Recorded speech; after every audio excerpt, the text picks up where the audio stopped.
The International Monetary Fund released its global economic outlook, warning of slowing growth ahead.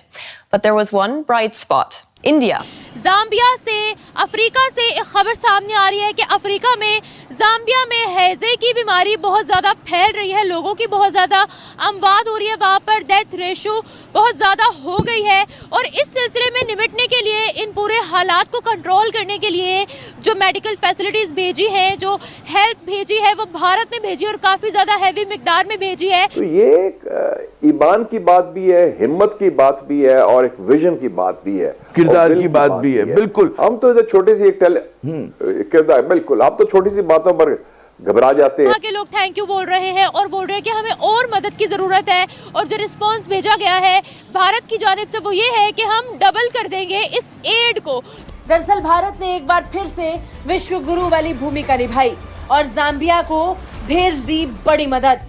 China में क्या हुआ है, China में उल्टा हो गया कि जो पहले 15 ट्रिलियन के ऊपर इनकी स्टॉक मार्केट थी, वो कम होकर अब 7 ट्रिलियन तो उड़ गए वहां से। दैट मींस लोगों की जेब से अगर वो शेयर्स को बेचकर वो पैसा आता, वो पैसा ही कम हो गया है। लेकिन एक तासुर जाता है जब मैं तकारीर सुनता हूँ बाज़ रहनुमाओं की कि जनाब इन ताल्लुकात को खराब करने में जिम्मेदार जो है वो पाकिस्तान है। नर्क के नीचे भी कोई जगह होती है, वहां पर चाइना की स्टॉक मार्केट पहुंच गई है। तो फिर आपका कहा क्या रह गया कि आप खित्ते में खुद हिले हुए हैं, खुद आपको हर जगह से खौफ नजर आ रहा है। 3 नेबर्स के साथ तो आपने बाढ़ लगा दी है। जो इंसानियत के लिए काम करेगा, थैंक यू तो उसी को बोला जाए।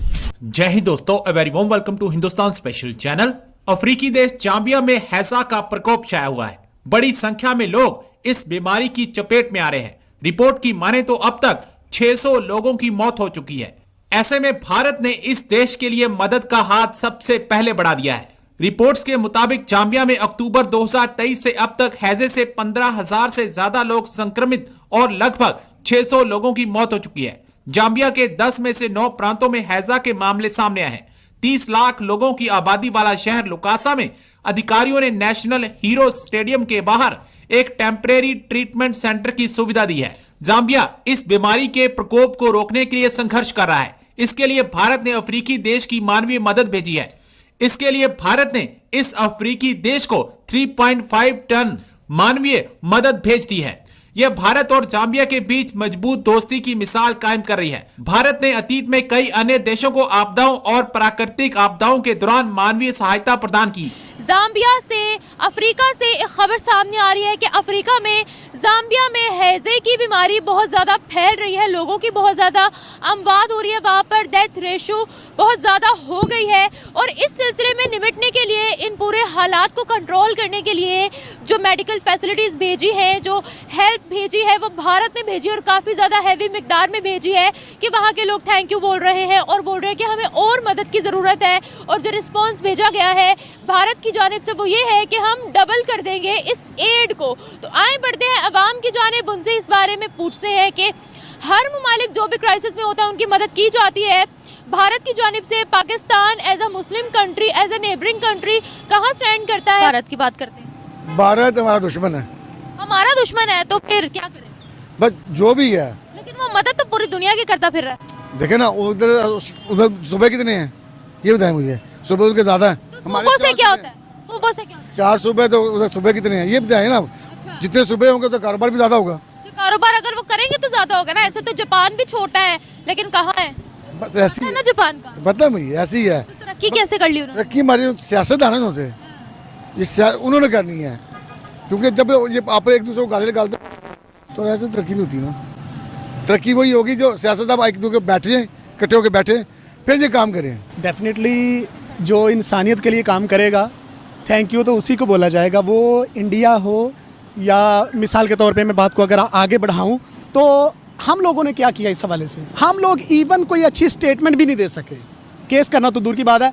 तो I personally would like to thank. Terrorism हमें कश्मीर में नजर आती है, वो तो पूरी दुनिया में किसी मुस्लिम कंट्री को नजर ही नहीं आ रही है।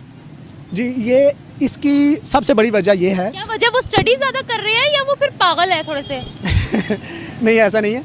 असल बात ये है कि हम जो है ना, हम being as atomic power, the only atomic power in the world.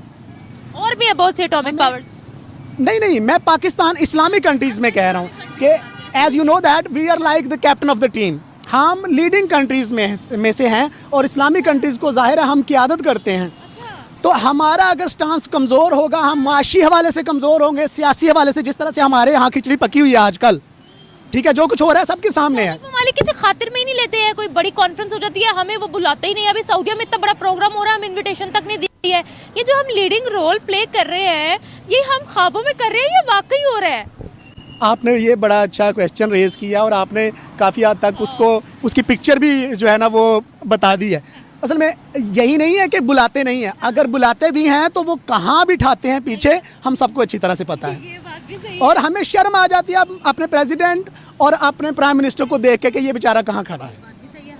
तो इसकी सबसे बड़ी बात ये है, इसकी वजह यह है कि हम वर्थलेस हैं दुनिया में, और हम ये सारा जो है ना क्रेडिट हमारी मुआशी बदहाली और पॉलिटिकल जो डिस्टेबिलिटी है ना उसकी वजह से। हाँ जी, वो ठोस तरीके से आप आगे आपने मफादात को बढ़ा नहीं सकेंगे, क्योंकि अगर खित्ते में आपको मसले पैदा हो रहे हैं बाएं दाएं, शुमाल मगरिब और जनूब और मशरक में, तो फिर आपका कहा क्या रह गया कि आप खित्ते में खुद हिले हुए हैं, खुद आपको हर जगह से खौफ नजर आ रहा है। 3 नेबर्स के साथ तो आपने बाड़ लगा दी है या दीवार लगा दी है, बार्ब्ड वायर है।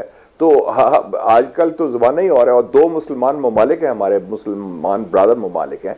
मेरे ख्याल में हमें तस्लीम करना चाहिए कि हमारी अफगान पॉलिसी फेल हो चुकी है। हमने उसमें गलत अजम्पशंस पर की थी, और हम कभी एक्सट्रीम्स पर चले जाते हैं। कभी हम उनके तर्जमान बन जाते हैं अफगान तालिबान के, कभी हम कहते हैं कि हम लड़ने को तैयार हैं, उनके पीछे पड़ेंगे। दोनों पॉलिसीज गलत हैं। मुझे याद है मैं अभी दिसंबर में तेहरान गया था, ये फ़लस्तीन कॉन्फ्रेंस थी, आलमी फ़लस्तीन कॉन्फ्रेंस, 66 ममालिक आए थे। मैं पाकिस्तान की नुमाइंदगी कर रहा था। मुझे हुकूमत पाकिस्तान ने कहा कि आप फ़लस्तीन पर पाकिस्तान की नुमाइंदगी करें, और मैंने की भी। उधर के सदर से मुलाकात हुई, वज़ीर ख़ारजा से, सबसे। तो उधर भी मैं मिला, उधर वज़ीर ख़ारजा अफ़गानिस्तान के, जो इस्लामिक एमिरेट अफ़गानिस्तान की है, अफ़गान तालिबान की हुकूमत, अमीर खान मुत्तकी साहब से।